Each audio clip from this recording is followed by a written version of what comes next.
The month of August 1955 was a strange one for residents around the small town of Kelly, in Christian County, Kentucky. A number of locals, as well as area law enforcement, had claimed to have been experiencing various odd things of an alien variety. In fact, things would end up getting so strange for one group of locals, the Sutton family of nearby Hopkinsville, that their lives would be forever changed in the aftermath. The events that led to a terrorizing evening for the family, along with a visiting friend from out of town, were both terrifying and wholly inexplicable. Things started as Pennsylvania native Billy Ray Taylor, along with Elmer Sutton, went outside to investigate noises coming from the forest nearby on the evening of August 21st, shortly after a series of odd lights had been seen in the distance. Both men, carrying guns, claimed to have witnessed a strange non-human entity emerge from the trees, prompting their return to the farmhouse. Soon afterward, the Suttons and Mr. Taylor would begin an evening secured within the home, as these strange goblins attacked them from the outside.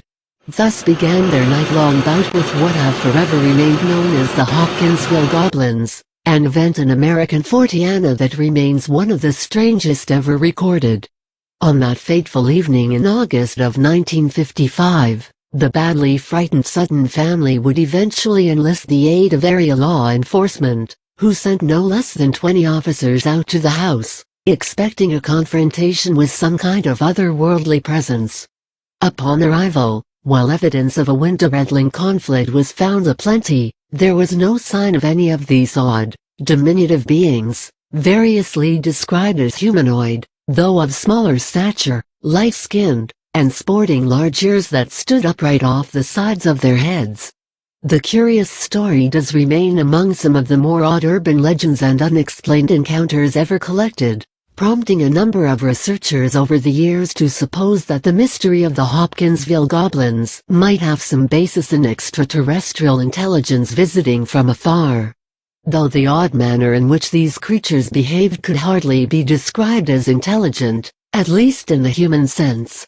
Or perhaps these strange beings were something else. Interdimensional visitors, cryptozoological monstrosities, or just plain hallucinations the occupants of the Sutton home may have somehow suffered en masse.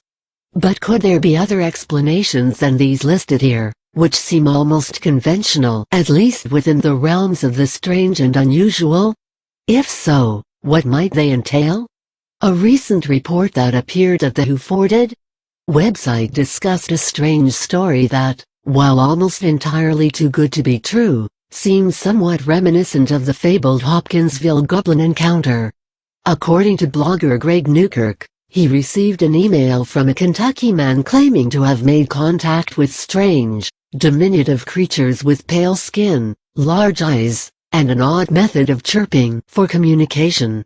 The man reports that these odd entities have appeared around his home at various times throughout the last several months, and that their presence has caused great distress among he and his family members, even to the point that they've been forced to leave the property for fear of these strange cave-dwelling creatures. The complete article, which includes photos of the creatures' alleged footprints, can be viewed here. Could there actually be a race of semi-subterranean humanoid creatures that exist beneath parts of Kentucky, the likes of which might have appeared long ago around the time of the infamous 1955 Hopkinsville encounter? Or if not, what else might these strange creatures be? Other than an elaborate hoax, inspired by the classic story of Hopkinsville goblins from so long ago?